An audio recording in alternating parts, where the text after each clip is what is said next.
धरती के सीने को चीरकर जो रोटियों के टुकड़े उपजाते हैं वो सच्चे मायने में इस दुनिया के बादशाह होते हैं। तो हम ऐसे ही एक बादशाह के पास आज बैठे हैं।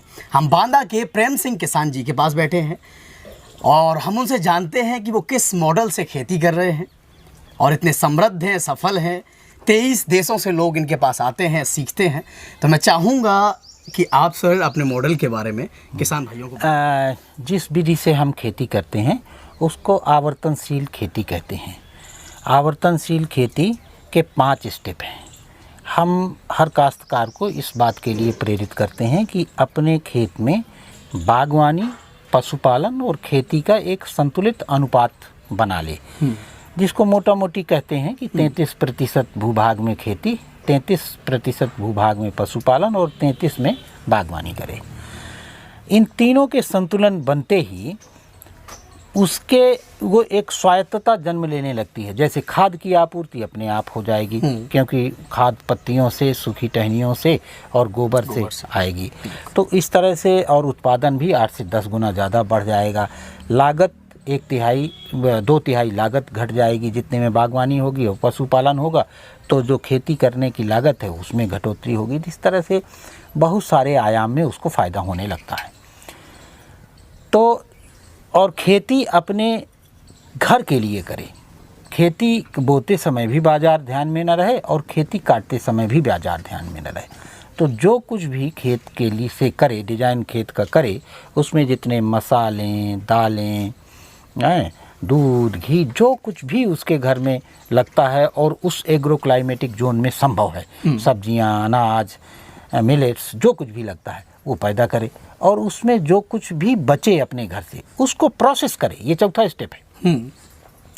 बिना प्रोसेस करे बाजार गया तो बाजार उसकी कीमत लगाएगा, और यदि प्रोसेस करके जाएगा तो वो स्वयं कीमत लगाएगा। जैसे अरहर बेचने जाएगा तो अरहर की कीमत किसान नहीं लगाएगा, बाजार लगाएगा, और यदि उसकी दाल बना देगा तो फिर वो दाल का मालिक हो जाएगा।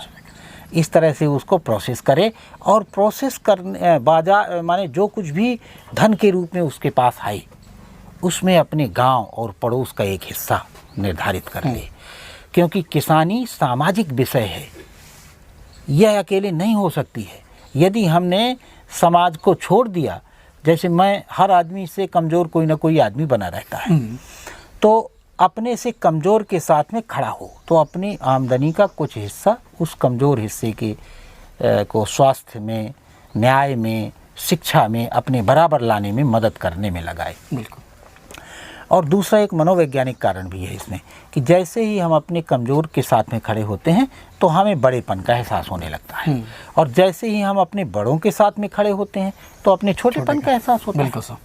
तो हम किसानों का जो परंपरा रही है अपने से छोटों के साथ में बराबरी में लाने के लिए खड़े होना। तो इन 5 स्टेप की खेती को हम आवर्तनशील खेती कहते हैं। बिल्कुल सर जी। अब मैं चाहूँगा कि आपने जो बताया था कि इतिहास से या इतिहास के पन्नों में जो लिखा हुआ है जी, और किसानों का जो इतिहास है उस जगह पे उसे छपना चाहिए था, जो कि दुर्भाग्यवश नहीं छपा है। तो मैं चाहूँगा उस पर थोड़ा जिक्र करें। इसमें ध्यान गया मेरा 2010 में एक कलबुर्गी कंपू में एक बड़ा आयोजन हुआ था, भारत विकास संगम। वहाँ पर एक बिटिया ने कलाम साहब से प्रश्न पूछा कि तुम दुनिया के सभी बच्चों को डॉक्टर बनने के लिए, इंजीनियर बनने के लिए, ब्यूरोक्रेट बनने के लिए, सब कुछ बनने के लिए कहते हो, तुम किसी को किसान बनने के लिए नहीं कहते हो। तो इस देश में किसान और किसानी का क्या भविष्य होगा? इस प्रश्न का उत्तर न तो कलाम साहब के पास था और न कोई सुनने के लिए तैयार था। तो बहुत तालियां बजी, और दूसरे दिन डेक्कन हेराल्ड पेपर में निकला, उसकी कटिंग में ले आया हूँ। A missile man followed by a tiny heart, missile of tiny heart.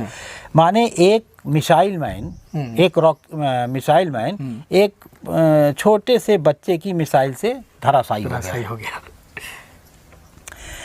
उसके बाद ये मन में आया कि जब इतना बुद्धिमान माने जाने वाले आदमी के पास इस मौलिक प्रश्न का उत्तर नहीं है। देखिए, हम अगर जिस तरह का काम करते हैं तो हमारे मन में होता है कि हमारा भी सम्मान हो, हमारी भी पहचान हो, और हम 70 वर्ष से तो देख ही रहे हैं, या जब से कम मैं पैदा हुआ देख ही रहा हूँ, किसान के रूप में कोई सरवाइव नहीं किया। किसान के रूप में किसी का कोई सम्मान नहीं है। वही किसान जब कहीं वैज्ञानिक हो जाएगा तो उसका सम्मान होगा, कहीं कुछ हो जाएगा तो सम्मान होगा, लेकिन किसान के रूप में अब इस पूरे देश की संसद में देखिए आप, 72 साल हो गए। 72 साल में वहाँ पर तमाम नाचने वाले, गाने वाले, पैसा लेकर खेलने वाले लोगों के लिए स्थान है। बिल्कुल। आज तक किसान नहीं गया? क्या इस देश में किसान की कोई वक़्त नहीं है? क्या आज तक किसान इस राज्यसभा में अपना जाने लायक नहीं हुआ है? एक भी पुरस्कार में नहीं पाएगा। पुरस्कार जो भी दिए जाते हैं वो अदर खाते में दिए जाते हैं। किसान को आज तक कोई पुरस्कार नहीं मिला। तो इस किसानों के इस देश में कहने को लिए 85% किसानों का देश है, लेकिन उपेक्षा इतनी ज़्यादा है और किसान ही टूट टूट कर मजदूर बन रहा है। 1947 में जब हम आज़ाद हुए तब बताते हैं यहाँ 85% किसान थे, अब 50% से भी कम हो गए हैं, मजदूर बन गए। तो ये लगातार की उपेक्षा, अपमान हमें तोड़ रही थी। तो जब ये हुआ कि इतना महान और विद्वान माने जाने वाले व्यक्ति के पास उत्तर नहीं है तो अब उम्मीद किससे की जाए। तो फिर दो बातें विचार में आईं यहाँ लौट के आने के बाद। एक तो ये देखा गया कि हम जो अभी इतिहास पढ़े हैं या पढ़ाया है हमें जिसने भी, वो इतिहास ही हमारा नहीं है। वो इतिहास तो उन्हीं लोगों को बताया गया है जो हमारे लुटेरे थे। तो ये तो वही बात हो गई कि अगर मेमने गीत गायन करेंगे शेरों का जो उनको खाते हैं, तो हमारा तो कोई इतिहास ही नहीं है। अब जिसका कोई इतिहास नहीं है उसका गौरवगान क्या होगा। जबकि ध्यान मेरा ये गया, हमारा गया, माने मैं शब्द गलत हो गया, कई मित्र थे, उसमें ध्यान ये गया कि देखिए रोटी किसने आविष्कार किया, हल किसने आविष्कार किया, बख्तर किसने आविष्कार किया, फावड़ा, हंसिया, कुदाल, और इनके आने से कितना परिवर्तन हुआ, पूरे समाज का लाइफ स्टाइल बदल गया।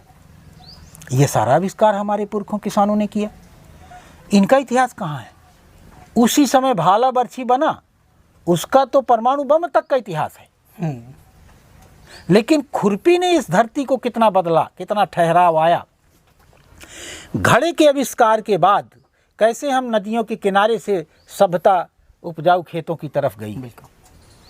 डलिया के आविष्कार से हम कितना परिवर्तन हुआ, चमड़े के आविष्कार से हमारे कितना परिवर्तन हुआ, जानवरों को खेती योग्य ट्रेनिंग देने का कितना बड़ा प्रभाव रहा। ये सब हमारे पुरखों ने किया, लेकिन इसकी कोई बात नहीं है कहीं पर। इसको कहीं श्रेय के रूप में नहीं दिखाया जाता, तो स्वयं करना पड़ेगा। तो हमने यहाँ पर एक इतिहास अपनी समझ में जो आया, किस प्रकार से खेती और किसानी का उद्भव और विकास हुआ, और खेती और किसानी में राजयुग का क्या प्रभाव पड़ा, राजाओं का क्या प्रभाव पड़ा, स्पिरिचुअलिस्ट्स का क्या प्रभाव पड़ा, और आज के मटेरियलिस्ट जो इस दौर से गुजर रहे हैं, भौतिकवादी युग से गुजर रहे हैं हम लोग, इसका क्या प्रभाव रहा और रिजल्ट क्या है। बिल्कुल सर, मैं चाहूँगा कि आपने जो हल का विज्ञान बताया था कि जगह जगह के हल अलग अलग प्रकार के होंगे, हंसिया अलग अलग प्रकार के होंगे, तो उसको भी सर थोड़ा बताइएगा। देखिए, अगर आप देखें पूरी दुनिया को, केवल भारत की बात नहीं है इसमें, पूरी दुनिया में जितने एग्रो क्लाइमेटिक जोन्स हैं, माने जितने प्रकार की मिट्टियां हैं और वहाँ का नेचर है, उसके हिसाब से सारे आविष्कार हैं। ऐसा नहीं है जैसे अभी आज के वैज्ञानिक अमेरिका में बना देता है और भारत में भेज देता है, बीज भी भेज देता है। बेवकूफ़ी की हद देखिए आप। तो हमारे यहाँ आप सैकड़ों प्रकार के हंसिया देखेंगे। यहाँ का हंसिया देखिए, उसका फ़ोटो लीजिए आप, और ये आप देख लीजिएगा। आपके इलाके का हंसिया कुछ दूसरा होगा। आप मैं अभी गया था वहाँ खजुराहो के पास में, बमीठा के पास में, वहाँ का हंसिया तीसरे प्रकार का। आप पूरे हिंदुस्तान में देखिए, मैंने हल कई प्रकार के देखे। उड़ीसा में हल अलग प्रकार का है, नासिक में हल अलग प्रकार का है, विदर्भ का हल अलग प्रकार का है, बुंदेलखंड में तो कई प्रकार के हल मिलेंगे आपको। जैसी मिट्टी वैसा हल। तो पूरे एग्रो क्लाइमेटिक जोन वाइज इनका पूरा का पूरा रिसर्च है, रिसर्च बेस्ड है। और ये किसानों के ग्रुप में ही कोई आदमी इसका काम करता था, इसलिए वो लर्निंग बाय डूइंग सिस्टम से आया हुआ एकदम परफेक्ट।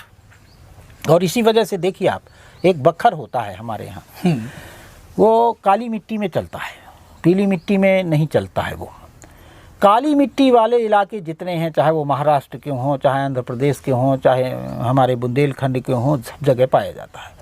और बखर की विशेषता ये होती है कि उसमें एक ब्लेड टाइप का लगा होता है और ज़मीन के नीचे उसको सेट किया जा सकता है 6 इंच, 5 इंच, 4 इंच, 3 इंच जितना करना है, और ज़मीन को नीचे से वो काटता हुआ चलता है।